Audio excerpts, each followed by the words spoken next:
Presiden RI Joko Widodo menyatakan kesiapan Indonesia menjadi tuan rumah Olimpiade 2036 saat acara G20 pekan lalu. Pernyataan ini pun direspon positif IOC yang berjanji akan memberikan pendampingan.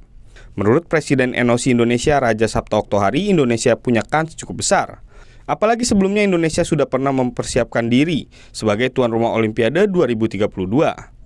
Dengan skema dialog berkelanjutan, Okto yakin Indonesia sangat potensial. Nantinya Olimpiade akan digelar di ibu kota negara baru.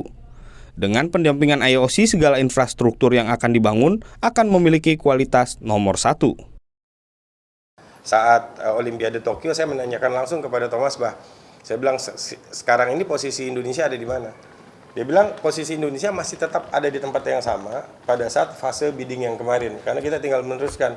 Cuma karena ini lokasinya dipindah, tadinya di Jakarta, sekarang di IKN, ini akan jauh lebih mempermudah karena fasilitasnya akan dibangun baru dan sesuai. Kami janjikan kita minta asistensi langsung dari IOC dan nanti kita akan memiliki fasilitas Olimpiade terbaik di dunia yang pernah ada. Sebelumnya Indonesia mengajukan Jakarta sebagai tuan rumah Olimpiade 2032, namun gagal setelah IOC memilih Brisbane, Australia. Selanjutnya dengan skema dialog berkelanjutan, Indonesia kembali mencalonkan diri sebagai tuan rumah 2036 di ibu kota negara baru. Angga Nurizki, Arin Rizkiyah, Kompas TV, Jakarta.